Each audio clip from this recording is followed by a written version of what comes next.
Hi guys, welcome back to my channel. This week we're doing reflections in metal, and first of all, these are some paintings that I've done in the past showing reflections in metal. So these are Arabic coffee pots, and then this one is a saxophone. And today we're going to be drawing some teaspoons. First of all, this is the paper that I am using, which I've actually inherited from my dad. This was a pad that he had, but he never drew in it, sadly. And I'm just using some ordinary pencils. So I'm using here a quite hard pencil, a 2H, and also a B, and my trusty eraser.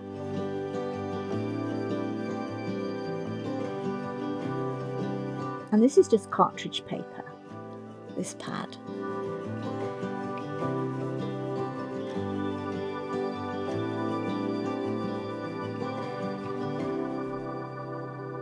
So I have several teaspoons here. Now if you look at this first one, it's actually quite dull and not great.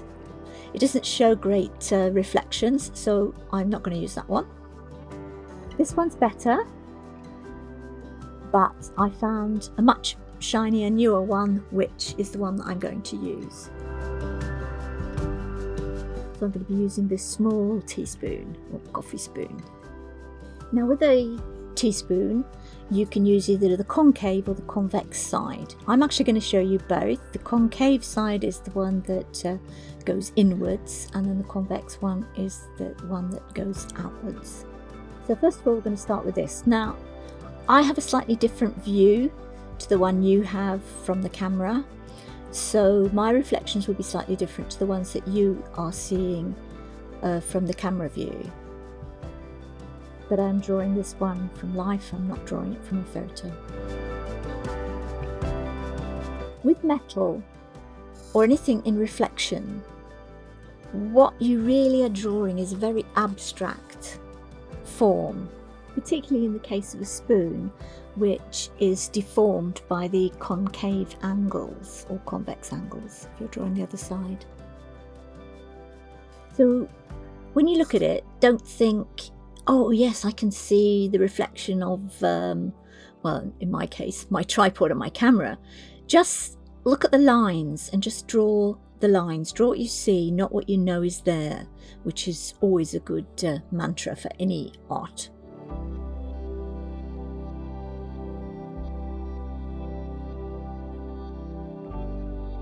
So I'm just outlining the shape of the spoon first.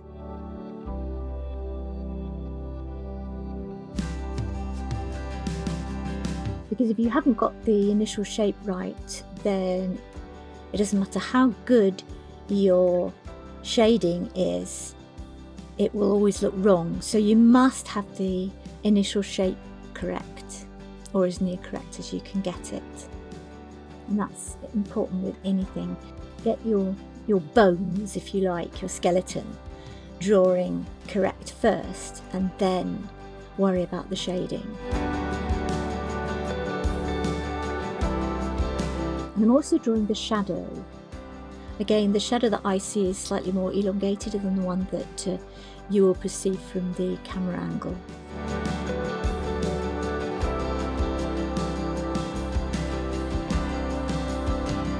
And by having a shadow, you anchor it to a surface. If not, it's just kind of free floating in space. So shadow's very important. I have speeded this up because I didn't really think that it would be that interesting watching me draw for 3 hours the outline of a spoon. No, it didn't actually take me 3 hours, but it took me 2 and a bit hours to do the whole thing, the 2 spoons plus a watercolour. So I was a bit quicker today. Right, when you're looking at a reflection, when you're looking at anything, whenever I look at a picture that I'm going to do, I always decide what is the lightest thing in the picture and what is the darkest thing, and draw in your dark colour first, whether it's in black and white or if it's in colour, because everything else will be lighter than that. So you've always got to think about that. how dark can I go? And the thing that I could see that was darkest in this reflection was actually the legs of the tripod and the camera itself. But as I'm drawing in abstract, it's just these lines. And of course, the lightest thing that you can possibly go in any painting or drawing is the white of your paper. Unless, of course, you are using oils, in which case you can have white. Or acrylics, I guess. But with pencil drawings, it's the white of the paper. With watercolours, it's the white of the paper. That is your brightest thing.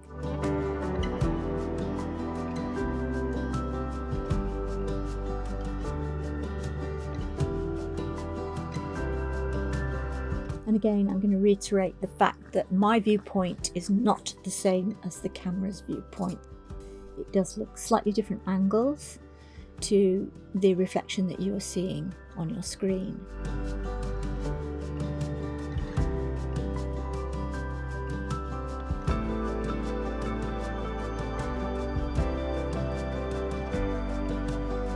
I think I possibly didn't leave enough white. The whites didn't really show up that well at the end, so I was a bit disappointed in that. But I find in art, I'm always disappointed in something that I've done. I guess if you're totally satisfied with the picture that you've done, then you can stop because you've done that ultimate picture. But after a lifetime of drawing, I have never done it, which is probably good because it means I keep on drawing. But I love practicing and I love drawing. It's just something that you totally escape into. Now I'm beginning to put in the shadow here.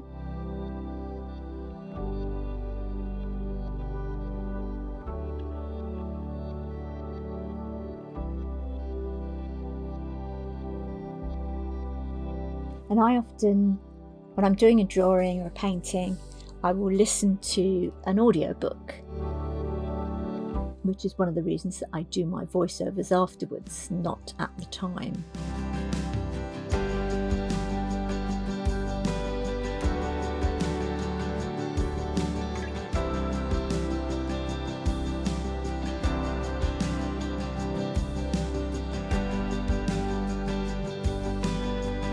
Now, I've found a fantastic artist on YouTube, and I'm trying to remember his name. It's Marcello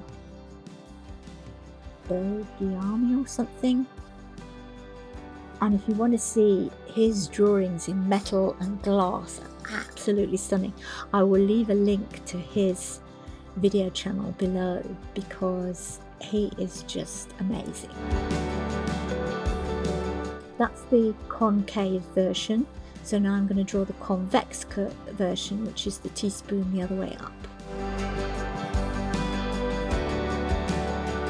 And your reflections will look very different because of the distortion of the lines.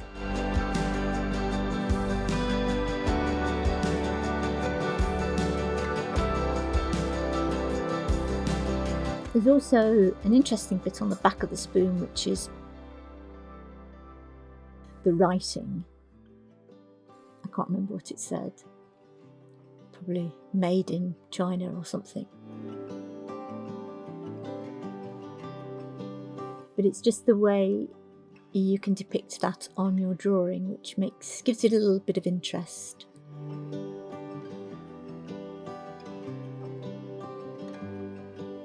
And the kind of clawy detail on the end of the handle.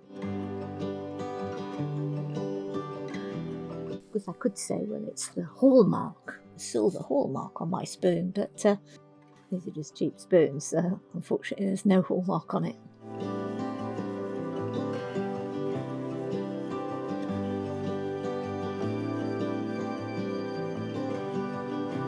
And that's the little claw type bit on the end, which gives a nice shadow.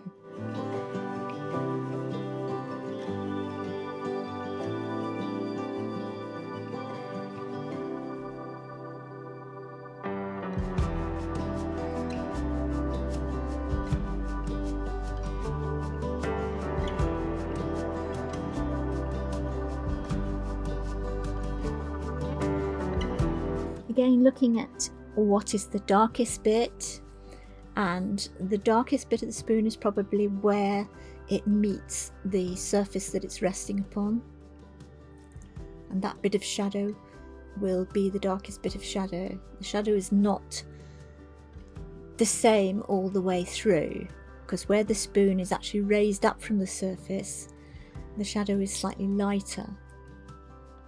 So only where it actually makes contact with the surface that it's the darkest.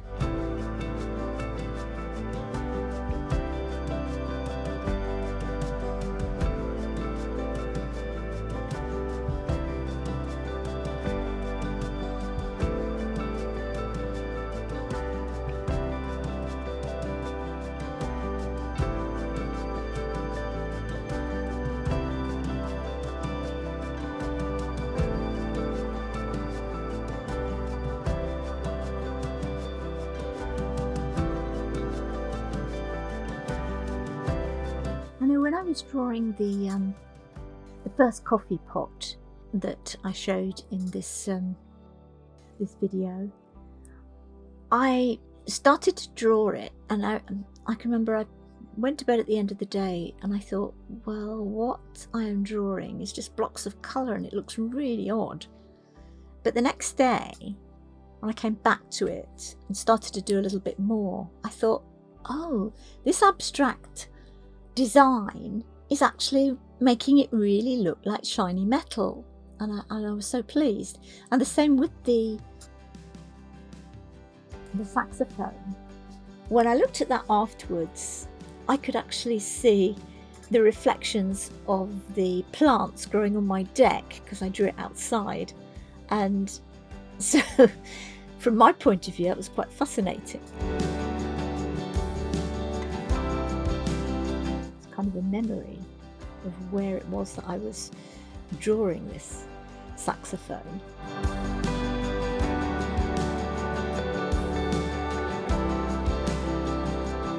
And there I've just put in those little words. Now I'm going to do a watercolour of the spoon, just to show you the difference between the two. Now I'm not going to use the cartridge paper.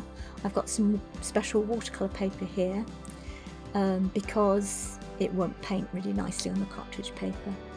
Unfortunately, I forgot to turn on my camera at the beginning, so I've missed the drawing, but it's just the same as the drawing for the pencil sketches of the spoon.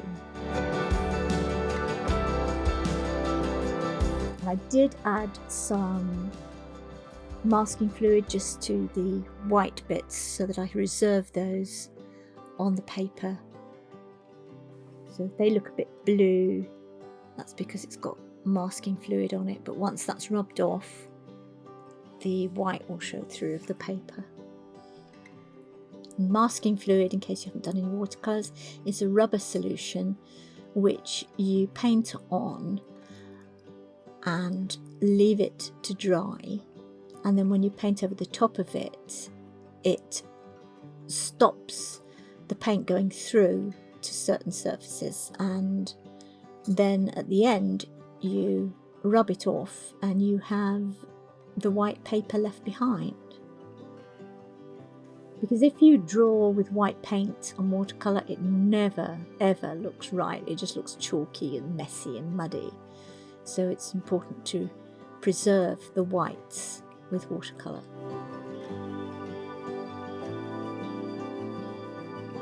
So I'm just coming in and kind of refining the drawing. This is very, very quick. I'm not doing a long, laborious picture.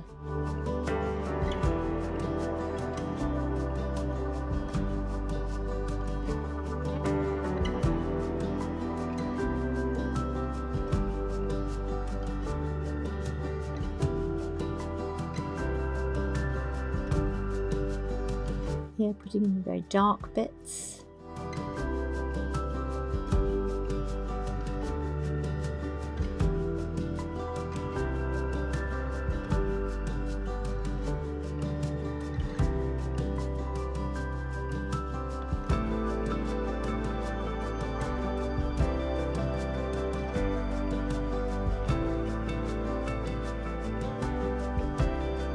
again it's the shadow that really gives you that three-dimensional look.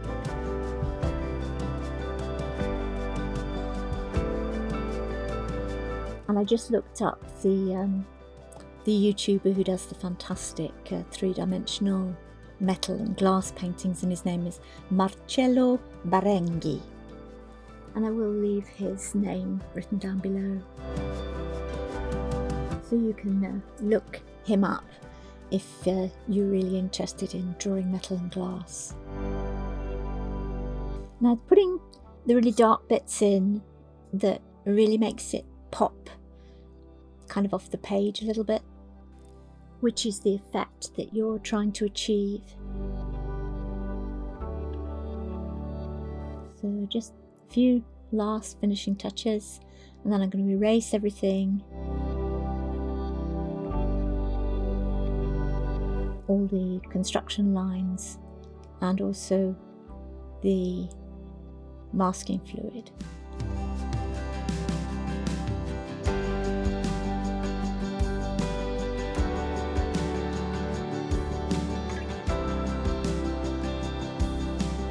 Just trying to bring back a few highlights with a white gel pen.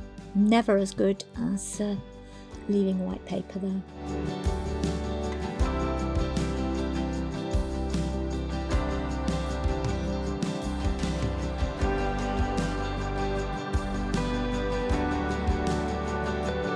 So there's all 3 teaspoons finished. I'll just go back a little bit. I'll stop fiddling.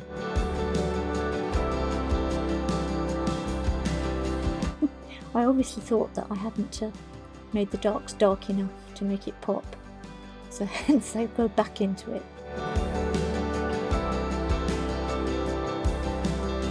But it does improve it, so I'm quite pleased about that. Now erasing everything. Always make sure it's dry, completely dry before you do any erasing, or else you'll have a nasty smudgy picture.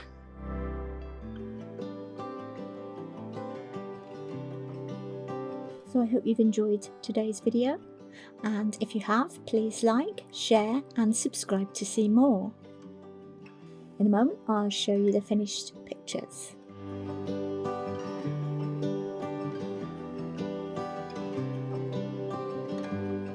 So here they are, the finished 3 drawings. Stay safe and well. See you next week. Bye!